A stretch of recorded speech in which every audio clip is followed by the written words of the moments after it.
falar do Palmeiras, cara. Esse time que está em crise, tenso. Nas últimas 5 rodadas do Campeonato Brasileiro, 4 vitórias, 1 empate. Que Gostosinha caiu... essa crise, hein? Oi? Gostosinha essa crise. Então... Crise, se ele ganha o jogo que falta, que obviamente é difícil, contra o Santos no Allianz Parque, que é possível, ele fica a 1 ponto do líder, que é o Flamengo. Que crise é essa? Tendo confronto direto. Afinal de contas, em que estágio está esse Felipe Anderson? Apesar do gol, ele ainda está devendo, ainda precisa melhorar muito. Rapaziada, grande vitória do Palmeiras para cima do Botafogo dentro do Newton Santos, né? Vitória importantíssima. E eu tô trazendo aqui para vocês em primeira mão a reação da mídia esportiva a esse placar, a essa bela vitória do Palmeiras em cima do Botafogo lá fora de casa, dentro do Newton Santos.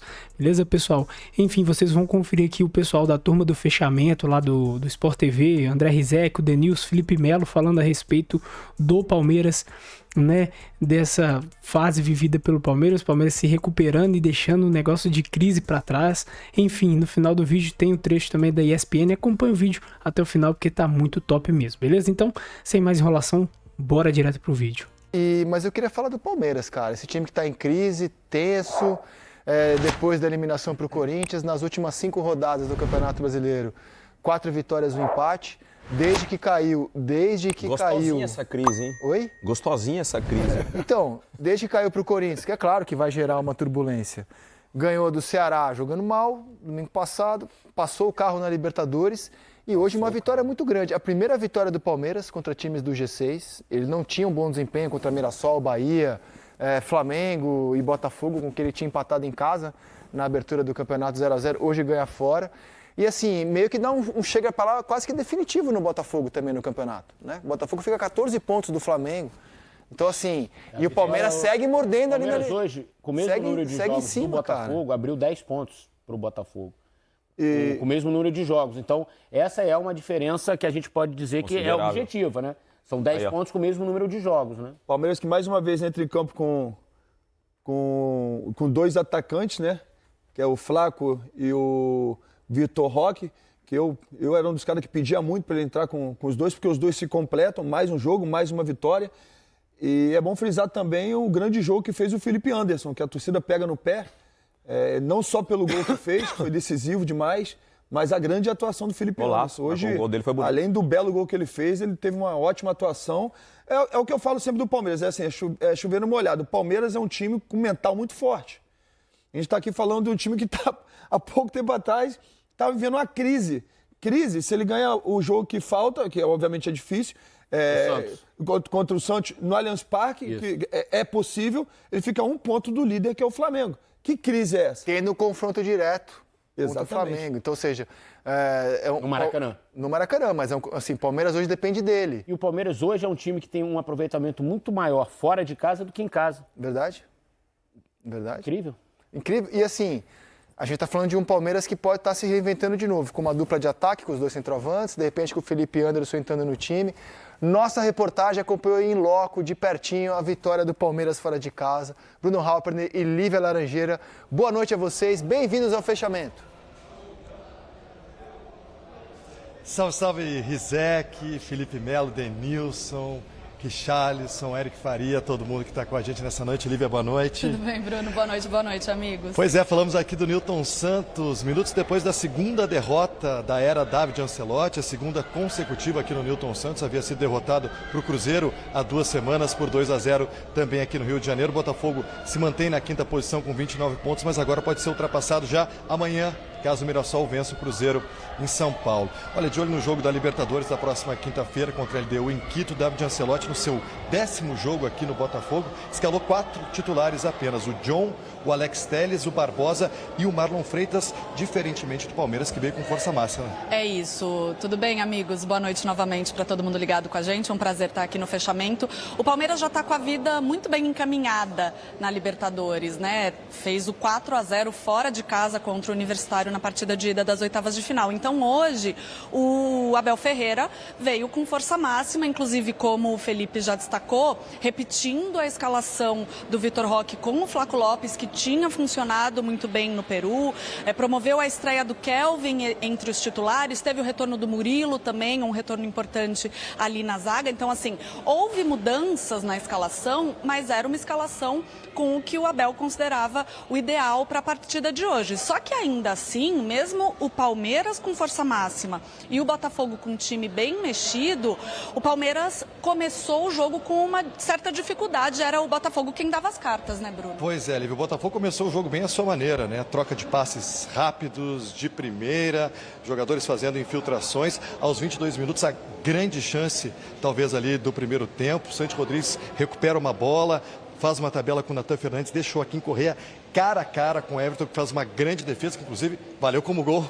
O pessoal do Palmeiras, a torcida do Palmeiras, tratou o primeiro tempo como um primeiro tempo de 2 gols. Um marcado pelo Everton nessa defesaça ali na metade do primeiro tempo. E 20 minutos depois, mais uma chance para o Botafogo. Mais uma vez o Santi Rodrigues acha espaço, coloca o cruzamento no pé do Ponte, sem marcação, cara a cara com o Everton, joga para fora. 2 minutos depois, o Botafogo acabou pagando pela sua falta de eficiência no primeiro tempo. É o velho ditado do quem não faz leva, né? 2 minutos depois dessa segunda grande chance do Botafogo, que vinha tendo mais posse, vinha jogando mais no campo de defesa do Palmeiras, o Palmeiras acha um contra-ataque mortal, Vitor Roque toca para o Flaco Lopes, e aí o Flaco Lopes consegue tirar o Barbosa da jogada e marca o gol do jogo. O segundo tempo foi um segundo tempo, mas sem grandes emoções, eu diria, já com mais mexidas. O Palmeiras, inclusive com as mexidas, acabou chamando mais o Botafogo para o jogo, mas o placar acabou ficando no 1-0 mesmo, né, Bruno? Pois é, o David Ancelotti ainda colocou o Savarino em campo, que teve as melhores chances do Botafogo na segunda etapa, com 2 finalizações, inclusive uma nos acréscimos, mais uma grande defesa do Everson, mas saiu vaiado o time para pouco mais de 18 mil torcedores aqui no Newton Santos. Eu queria só fazer um último destaque, Rizek, a gente já trouxe alguns dos números, vocês trouxeram, né, dessa fase do Palmeiras, e eu queria mais uma vez destacar o desempenho do time como visitante nesse Brasileirão. Chegou a 9 jogos fora de casa com impressionantes 7 vitórias. Vai muito bem longe dos seus domínios o Palmeiras. Obrigado, Lívia. Obrigado, Bruno. Boa noite a vocês. Daqui a pouco a gente mostra as entrevistas, a gente volta a falar ao vivo lá do Newton Santos. O David Ancelotti queria ter vencido melhor a LDU, né? Aí poderia até pisar mais no acelerador hoje. 1-0 ficou pouco na quinta-feira, né? Vai ter que jogar em Quito, vai viajar, situação diferente. Sorte do Palmeiras, que pôde acelerar mais nessa rodada de Campeonato Brasileiro. O Palmeiras é o único time já classificado para as quartas de final, né? Isso a gente pode afirmar sem medo de errar. E 1-0 ficou pouco, depende do modo do ponto de vista, né? Porque o jogo que o Botafogo fez não foi um jogo para ganhar de 2, 3, não. Sim. A LDU, inclusive, teve a oportunidade de fazer o gol. Exato. Então, 1-0 foi bom. Exatamente, a vitória foi boa para o Botafogo. O Botafogo vai ter que correr dobrado para ganhar lá. Não, digo assim, foi pouco para você falar, vou colocar meus titulares. Exatamente. O Palmeiras definiu o resultado no primeiro jogo. Vai jogar em Quito agora, não tem como, né? Surpresa o resultado do Palmeiras, né? Eu achei surpreendente. Qual deles? Na Libertadores. Sério? Eu achei. Eu até lá no Globo Esporte, junto com o Fred, ele perguntou, achei que ia ser por se tratar de Libertadores, tá? E às vezes os jogos em Libertadores são jogos pegados, assim. Eu não imaginava que o Palmeiras ia jogar com a tranquilidade. Um grupo difícil, cara. Eu não achei que o Palmeiras fez uma campanha boa. Eu achei que foi uma vitória importantíssima. Do River Plate. Mas então... Nossa, mais um motivo. Mas o River Plate tá mal, não? Mas é o River Plate. Essa é a questão. Né? Eu acreditava, obviamente, na vitória, mas não da forma que foi, pô. E aí, o destaque que você falou do Vitor Roque e do Flaco Lopes, os dois têm uma facilidade de jogar fora da área, né? Os dois estão se entendendo dentro do campo e ocupando os espaços. Quando um não tá como referência, o outro tá como referência. E aí o Abel, inteligentemente, deu mais uma oportunidade dos dois jogando juntos no jogo. Ele foi tentando de tudo, né? Joga Vitor Roque, joga Flaco, varia os jogadores de lado, de meio. Agora ele chegou nessa outra alternativa, que são os dois juntos. Já tinham jogado juntos no Mundial, mas não começaram o jogo como titulares, né? Um começou e o outro entrou, né? Agora, de fato, 2 jogos seguidos, como disse o Dena, os dois começando entre os E 2 fora de casa. Ou seja, 2 vitórias, que é importante. Cara, é uma marca do Abel quando o time tá nesse momento assim, meio nebuloso, assim, ele dá uma reinventada. Ele mexe no time até encaixar, a ver se esse encaixe vai durar. Fato é que o Palmeiras acaba de conquistar a sua primeira vitória contra times do G6. Né? Ali no enfrentamento contra as melhores equipes do campeonato, as mais bem colocadas, o Palmeiras não tinha vencido ainda. Tinha empatado com o Botafogo na primeira rodada, tinha perdido do Bahia em casa na sexta rodada, tinha levado um quase baile do Flamengo, 2-0, perdeu do Cruzeiro, 2-1, com muita autoridade também, aí tinha empatado com o Mirassol, 1-1 em casa, e agora faz a sua primeira... o Botafogo não está no G6, né? Mas faz a sua primeira vitória assim contra um adversário parrudo no Campeonato Brasileiro. Que esse número, né? Tá em quinto o Botafogo, tá em quinto. O número que a gente trouxe em relação às vitórias fora de casa, né? O número do Palmeiras, né? O retrospecto do Palmeiras fora de casa. O Palmeiras, em algum momento no Campeonato Brasileiro, era muito forte jogando em casa, né? O Abel, acho que tem essa preocupação. O Mirassol, né? É que agora está em 7 porque tem um jogo a menos. Joga agora. Pode passar, Cruzeiro amanhã. Pode passar. Joga Cruzeiro amanhã. Outro bom jogo, né? Porque o Mirassol vem se destacando no Brasileiro. O Abel está tentando buscar essa regularidade dentro de casa, né? E mesmo assim, com essa irregularidade jogando dentro de casa, tá nas cabeças. Esse Campeonato Brasileiro, que o importante é você não descolar, né? Ainda mais com o elenco que tem. O Botafogo descolou, né? Botafogo descolou. Botafogo descolou. Distância já considerável. Bem 10 considerável. pontos ali pro Palmeiras, né? 10 pontos de 10 e 14 pro Flamengo, com o Flamengo com um jogo a mais em relação ao Botafogo, né? E Dena, sabe o que me chama a atenção, principalmente no jogo de hoje? A gente está falando dessa dupla, ou dessa nova dupla do Palmeiras, Vitor e Flaco, só que com um entorno diferente. Hoje jogou o Torres e hoje jogou o Felipe Anderson. E ainda jogou o Aníbal. Só o Evangelista daquele contexto do meio para frente que repetiu.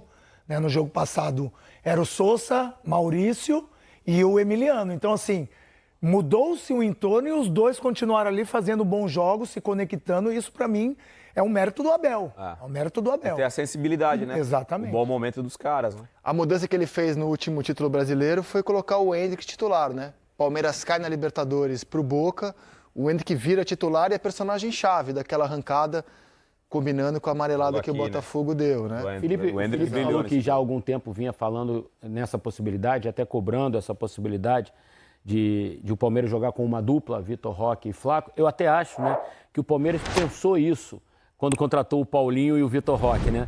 Em ter uma dupla de ataque, Vitor Roque e Paulinho, né? Só que o destino acabou não contribuindo, o Paulinho teve os problemas físicos, teve que passar por uma nova cirurgia. Mas talvez no imaginário do Abel, na montagem desse elenco, com muitas mudanças, talvez ele pensasse até em já ter tido uma dupla antes, né? Com os dois, né? Com o Paulinho e o Vitor Roque. Eric, no contexto de hoje, no lugar do Felipe antes, jogaria o Paulinho? Na formação que o Palmeiras usou hoje? Acho que sim, né? No lugar do Felipe então, poderia ser... Então... Pra não mexer na dupla? Pra não mexer na dupla. Ou poderia mexer na dupla. Acho que seria realmente Vitor Roque e Paulinho. A opção pro segundo tempo seria o Flaco. Faz o gol, mas durante o jogo a gente vê assim, né, Jean? O Felipe Anderson, sem a bola, ele realmente é dedicado. Exato. Ele volta, ele ajuda ali no corredor, ele se apresenta, ele não se omite do jogo, longe disso. Ele está sempre ali, ele carimbou várias bolas ali. O problema, às vezes, com a bola do Felipe Anderson é uma certa lentidão, é o toque para trás ou o toque lateral. Afinal de contas, em que estágio está esse Felipe Anderson? Apesar do gol, ele ainda está devendo, ainda precisa melhorar muito. É uma questão da forma de jogar do Palmeiras, é o Felipe Anderson? Então, eu acho que tem duas coisas aí. Vamos lá. Primeiro, falar das qualidades dele, que você falou uma delas. E não é à toa que o Abel volta e meia o coloca para jogar praticamente como um ala. É que apesar de ser um jogador renomado, um jogador já até de uma certa idade na comparação com vários dos seus colegas, é um cara que se desdobra, que joga sem bola, que volta para marcar, que às vezes está jogando como lateral e tudo mais. Então ele cumpre uma função tática. Acho que mesmo ofensivamente é um jogador que joga para o time.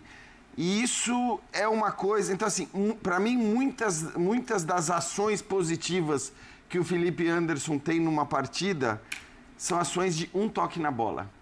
Ele não é... Hoje até teve uma hora ali que ele fica dando voltinha com a bola, se livra de 2, 3 e toca para alguém justamente atrás. Mas é aquele jogador para encontrar o espaço e muitas vezes o passe é para trás, o passe é para o lado. É um jogador tático que também faz o que o treinador pede. Então, Hoje eu vi o Palmeiras fazendo muito isso, né? Voltando a bola, girando a bola, até encontrar o espaço para, quando possível, ser mais incisivo e jogar. Então eu acho que assim, tem um pouco de orientação ali e tem uma certa... Eu não quero cometer nenhuma... não vou, embora eu ache o Felipe Anderson um baita jogador e falo com tranquilidade de quem o acompanhou por muitos anos, uma década no futebol italiano praticamente, jogando pela Lazio, sempre muito respeitado pela torcida, que é uma torcida exigente, uma torcida chata, e é um cara que sempre jogou em alto nível. Mas acho que tem um pouco da característica que desagrada no Brasil. A característica técnica, o tipo de jogo, essa lentidão que você está utilizando. Eu vou fazer uma comparação, obviamente não estou comparando os jogadores, mas um jogador que era também muito criticado e também pela torcida do Palmeiras. Hoje, talvez, o Rivaldo. O Rivaldo era um jogador que, daquele jeito, com aquela passada, muitas vezes ele parava a bola, olhava, né? O que eu quero dizer assim, é o tipo de jogo que muitas vezes incomoda. Ele não é. A gente gosta muito aqui no Brasil, porque a gente tem, talvez, de uma maneira mais farta do que outros países têm, a gente gosta muito do jogador incisivo que pega a bola, vai pra frente, sai driblando 3, é aquele jogador ofensivo, aquele jogador que vai enfileirando. O Felipe Anderson não é jogador de enfileirar. O Felipe Anderson não é um cara exatamente rápido, ele não é um cara que vai sair jogando como uma flecha pelo lado do campo. Ele é mais um meia que joga aberto, e um meia que joga aberto muitas vezes faz esse movimento, faz esse papel. Então eu acho que tem uma parte disso tudo e das críticas que elas vão continuar existindo. Ele pode jogar o melhor que for, como era, por exemplo, com o Rivaldo, ele pode jogar e ele vai acabar sendo criticado num momento e outro. Por que o Rivaldo nunca caiu nas graças da torcida, como caíram outros craques de bola? O Edmundo, que é exatamente esse jogador que eu falava, o Evair, que era um jogador absolutamente técnico e tudo mais. Então, eu acho que tem um pouco disso. Mas tem também um jogador que acho que desde que chegou ao Brasil, o mesmo cara que jogou 30 jogos seguidos, 31 jogos seguidos e jogou, sei lá, 37 dos 38 da Série A italiana na última temporada, é um cara que não para em campo aqui. Então, acho que fisicamente ele também não é e não tem conseguido ser um jogador para entregar uma intensidade que talvez diminuísse esse olhar. Aí eu acho que é um defeito do que ele está mostrando dentro de campo. O que é visto às vezes com uma certa, talvez, malemolência, essa lentidão colabora com isso. Então eu acho que assim, é um cara muito técnico e mostrou isso no lance do gol. Por isso que eu disse que o gol foi muito importante para ele. Mas os caras vivem essa relação que o André falou que o torcedor muitas vezes tem com o futebol, e acho que é o padrão no Brasil. Cara, esses caras, eles vivem sempre numa linha muito tênue ali, né? De ser amado ou ser odiado. E acho que ele vai viver isso provavelmente enquanto estiver no Palmeiras. O Abel Ferreira está falando nesse momento, vamos lá. Com aquilo que estamos a construir. Porque uma coisa é contratar jogadores, outra coisa é construir uma mentalidade. Não é de um dia para o outro. Uma mentalidade competitiva, uma mentalidade de fazer o que é preciso, uma mentalidade de sofrimento, que foi o caso hoje aqui. Vocês viram quantos jogadores saíram com câimbras? Viram quantos jogadores saíram? É aquilo que eu falo. Se vocês quiserem ajudar os jogadores brasileiros e o futebol brasileiro, porque o gramado top, espetacular, grama sintética ou não, é espetacular, mas o esforço dos jogadores é desumano. É inacreditável o que nós fazemos aos jogadores aqui no Brasil, ano após ano, ano após ano. Como dizem, o Brasil não é para amadores, é verdade. O futebol brasileiro, muito menos, porque deixa marcas físicas e psicológicas nos nossos jogadores, nos nossos treinadores, nos nossos diretores, em todos. Como eu disse, não fez 72 horas, 12 horas de avião e vimos jogar aqui. Agora o problema que o Botafogo vai ter é exatamente o mesmo. É ter que decidir o que é que eu faço. Troco, não troco. Qual é o jogo? Temos que ganhar, mas o problema é que aqui tu tens que ganhar todos os jogos. Pelo menos no Palmeiras é assim. E quando não ganhas, já viste o que é que a casa gasta. Abel, boa noite. Pedro Ramos, da Sintonia Esportiva. Na última vez que eu tive a oportunidade de te perguntar foi no jogo do Fluminense, quando você criticou, por exemplo, a memória curta da torcida do Tricolor que chegou a vaiar o time depois da derrota para o seu Palmeiras. E eu queria fazer uma Pergunta nesse sentido porque a torcida do Botafogo não esquece que a última derrota para o Palmeiras foi no Mundial, mas com outro técnico, Renato Paiva, que naquela partida em si jogou com 3 volantes e acabou sendo criticado pela torcida por talvez ter medo de jogar contra o seu Palmeiras. Hoje, como você avalia o Botafogo do David Ancelotti, as diferenças vistas em um mês e meio do Mundial para cá? Obrigado. Olha, eu não critico, eu dou a minha opinião. Vocês aqui usam para dar manchetes, Abel detona, Abel critica, Abel manda não sei o quê. Eu dou a minha opinião só, eu não critico. O que eu falei do Botafogo, eu disse, o futebol tem memória curta, infelizmente é assim, eu não quis, foi só uma opinião, Olha, primeiro dizer-te que o Botafogo é uma equipa recheada de muito bons jogadores, mas tal como o Palmeiras entraram e saíram muitos jogadores, inclusive o treinador, que podia ter continuado, mas acabou por sair, e às vezes isso acontece, quando tens possibilidades de poder escolher se queres continuar ou queres sair. Uns decidem que querem continuar, outros decidem que querem sair. Portanto, muita coisa mudou em termos dessa estrutura e é uma equipa com muita dinâmica. Hoje tivemos muita dificuldade, a forma como o Ancelotti Júnior, que ele não vai ficar chateado se eu chamar assim, joga, é difícil, mas como te disse, o futebol brasileiro não dá tréguas. O problema aqui vai ser ele se adaptar a este ritmo de jogar, pouco tempo de repouso. Tivemos ali a falar os dois um bocadinho e vamos falar por telefone seguramente, que ele vai me ligar. Ele pediu-me uma ajuda, eu dentro daquilo que eu puder eu vou ajudar, mas é uma equipa com bons jogadores, muito boa dinâmica, e agora é o tempo e a paciência que depende, e paciência. Bom, rapaziada, e tem 2 informações importantíssimas de mercado aqui agora para vocês no final do vídeo. Olha só, primeira notícia é envolvendo o Giai, pessoal. 2 notícias de mercado da bola, jogadores envolvendo o Palmeiras, chegadas e saídas, enfim. O primeiro é sobre o Giai. Olha só, o Planeta do Futebol lá no X trouxe essa informação aqui. Olha só, agora Palmeiras recusa a proposta de 15 milhões de euros, cerca de 94 milhões de reais do Milan por Giai, pessoal. Olha só, o Verdão se prepara para investidas de outros gigantes da Europa e planeja blindar o lateral direito de 21 anos. As sondagens de Bayer Leverkusen, Benfica e Napoli. O Giai tem contrato até o fim de 2029 e é visto como peça essencial no elenco. Notícia aí trazida no Planeta do Futebol lá no X, mais a notícia aí do All Sport, do Valentim Furlan, beleza, pessoal? Enfim, olha só essa notícia de última hora aí, pessoal, lá na Europa, né? Os gigantes europeus aí de olho querendo levar o lateral direito do Palmeiras, o Giai, né, pessoal? Jogador jovem, jogador com grandíssimo potencial, né?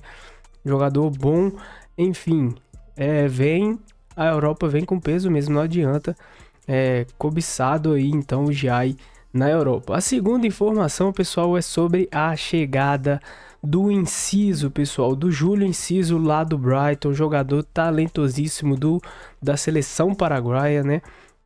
Enfim, bora conferir aqui a notícia que trouxe lá no X também, o Grito Alviverde, @Grito Alviverde. Olha só, urgente. Júlio Enciso do Brighton deu sinal verde, pessoal, deu ok, sinal verde para o Palmeiras seguir com as negociações. Olha só que boa notícia, a camisa enviada de presente por Gustavo Gomes ao jogador não foi por acaso, tava todo mundo suspeitando disso aí, mas ele vestiu a camisa ali do Palmeiras, a camisa do Gustavo Gomes, né? Do nada, assim, nada é do nada, né, pessoal? Sempre tem alguma coisinha por trás. Então, enfim, boa notícia aí. O que você achou? A notícia do Paulo Massini, trazida aqui pelo Grito Alviverde, beleza, pessoal? Enfim, 2 informações muito importantes. Possível saída de Giai, que acho muito difícil de acontecer, o Palmeiras não vai liberar ele agora.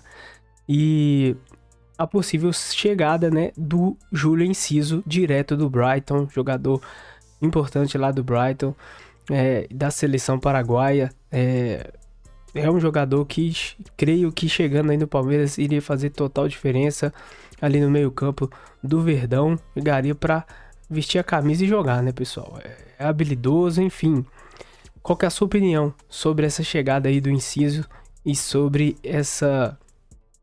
esse alvoroço em cima do Giai aí dos clubes da Europa? Vai aí no campo dos comentários e deixa a sua opinião, beleza, pessoal? Se curtiu o vídeo, não esquece, deixa o like para fortalecer o canal. O seu like é importante, ajuda demais. Então, dá essa moral aí. Se você for por aqui, se inscreve, ativa o sininho das notificações também, para assim você sempre receber os vídeos novos aqui do canal e tá sempre por dentro de tudo que acontece com o Verdão todo dia. Belezinha? Bom, então é isso aí. Agora eu vou ficando por aqui. Um grande abraço. Até o próximo vídeo. É o Porco, é nóis. Fui.